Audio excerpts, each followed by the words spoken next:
TikTok vient d'être banni et cette nouvelle va affecter énormément de personnes. Elle va changer la vie de beaucoup de personnes, dont peut-être même vous. Aujourd'hui, on va voir l'histoire complète du ban de TikTok.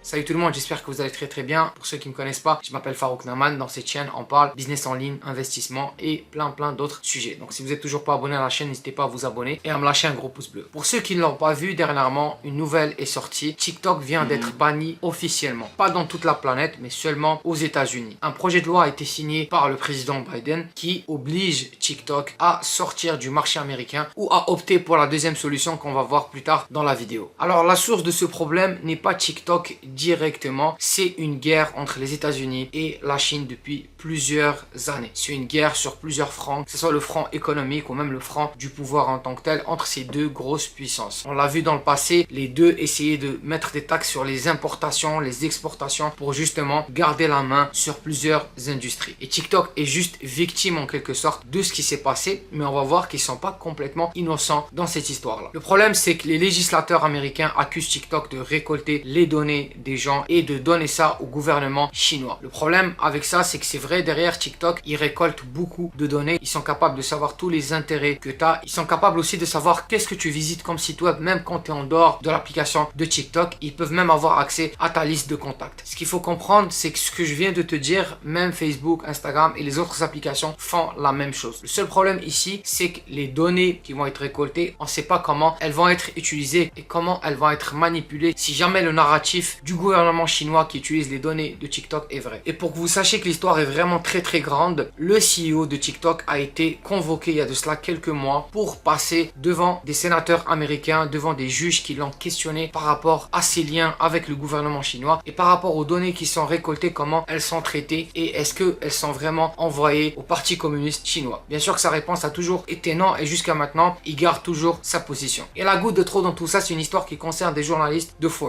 Alors, ils étaient en train de mener une enquête sur les liens entre le gouvernement chinois et TikTok. Et derrière TikTok, qu'est-ce qu'ils ont décidé de faire? Ben, ils ont traqué ces journalistes-là pour voir est-ce qu'ils étaient en contact avec des employés de ByteDance. ByteDance, c'est la maison mère de TikTok. Avec les données de géolocalisation, ils voulaient savoir est-ce que les journalistes qui se déplaçaient, en fait, est-ce qu'ils étaient proches de certains employés de TikTok. Et le problème, c'est que ça a fuité et la presse l'a su. Au début, TikTok a complètement nié cette histoire-là, mais plus tard, ils ont dû avouer que c'est vraiment le cas. Bien sûr que quand on voit une histoire comme ça, c'est vraiment très inquiétant parce que par la suite, on ne sait pas nos données, comment elles vont être utilisées par le gouvernement chinois. Mais comme j'ai dit, c'est quelque chose qui se fait aussi dans plein d'autres pays, même aux États-Unis. Les données sont récoltées par Meta, par Google et après elles sont traitées par le gouvernement également. Le problème, c'est qu'aujourd'hui, TikTok est une très grande entreprise. TikTok aux États-Unis comprend plus de 170 millions d'utilisateurs et au-delà de tout ça, nous derrière, on utilise TikTok pour consommer du contenu, voir des vidéos, pour nous instruire, pour nous divertir. Si vous avez une boutique e-commerce comme moi, vous l'utilisez aussi pour la publicité sur TikTok. Mais ce qu'il faut comprendre, c'est qu'il y a plus de 7 millions de petites entreprises aux États-Unis qui dépendent de TikTok. L'arrivée de TikTok a beaucoup aidé au niveau des algorithmes. Donc, on a été en mesure d'avoir de la visibilité gratuite sans dépenser le moindre dollar en publicité. Donc, on pouvait juste mettre des vidéos et derrière, on allait avoir des milliers de vues si notre vidéo plaît bien. Et le problème avec ça, c'est que ça va venir affecter ces 7 millions de petites entreprises. L'autre chose aussi, c'est qu'il y a des créateurs de contenu aux États-Unis qui vivent de TikTok. Si vous ne le saviez pas, TikTok a un fonds de créateurs qui paye les créateurs basés sur les vidéos qu'ils vont mettre sur la plateforme. Donc tu peux littéralement vivre de TikTok aujourd'hui, avoir du contenu que tu postes à chaque fois. Donc avoir un compte et poster du contenu à chaque fois et derrière TikTok va te payer. Si jamais TikTok demain est obligé de sortir des États-Unis, plus de 7 millions de petites entreprises vont être touchées par ça et aussi des créateurs de contenu qui vivent de ça. Et même pour l'entreprise, ça va représenter une très grosse perte parce que derrière il y a plus de 9 milliards de dollars qui sont dépensés à chaque année en publicité sur la plateforme de TikTok juste aux États-Unis. Donc c'est une très grosse perte financière pour l'application. Bien sûr que derrière TikTok ne sont pas prêts à baisser leurs mains et même leur CEO l'a clairement dit sur TikTok. Ils vont aller devant les tribunaux pour contester ce projet de loi parce que pour eux c'est contre la charte des droits et libertés d'obliger TikTok à sortir des États-Unis. Et la solution que leur a donné le gouvernement, c'est soit vous sortez des États-Unis dans les 9 prochains mois, donc l'application TikTok va être enlevée du Google Store et de l'App Store, donc on ne pourra plus la télécharger ni l'utiliser, ou la deuxième option c'est c'est d'obliger la maison mère qui est ByteDance de vendre l'application TikTok. Mais je pense que ce scénario-là est vraiment peu probable parce que cette application qui est TikTok est vraiment très importante pour ByteDance et je les vois pas vendre l'application. Ils ont même dit ils sont prêts à quitter les États-Unis, à perdre ce marché-là que de vendre en fait leur application. Et encore une fois, ça montre à quel point vous pouvez pas reposer tout votre business sur une seule source de trafic, sur un seul canal par exemple. Donc si demain vous avez un business et que la seule façon d'acquérir des clients c'est à travers TikTok, ça va beaucoup vous affecter. Par contre, si vous êtes présent sur plusieurs canaux de trafic, vous avez plusieurs façons de générer des clients, de générer des revenus pour votre entreprise, c'est beaucoup moins affectant pour vous. Donc si vous avez toujours pas lancé un business en ligne et vous cherchez à lancer un business, je vais vous mettre en bas dans le lien épinglé et dans la description un atelier gratuit où je vous montre comment vous pouvez partir votre business en ligne en partant de zéro. J'espère que la vidéo d'aujourd'hui vous a beaucoup plu. Si vous êtes toujours pas abonné à la chaîne, n'hésitez pas à vous abonner, à me lâcher un gros pouce bleu et puis dites-moi en commentaire qu'est-ce que vous pensez de ce ban là. Est-ce que c'est un ban qui est justifié? Est-ce que cette histoire fait du sens ou pas? Dites-moi ce que vous en pensez en commentaire, j'aime lire vos avis. Prenez soin de vous, on se retrouve dans une prochaine vidéo. Ciao.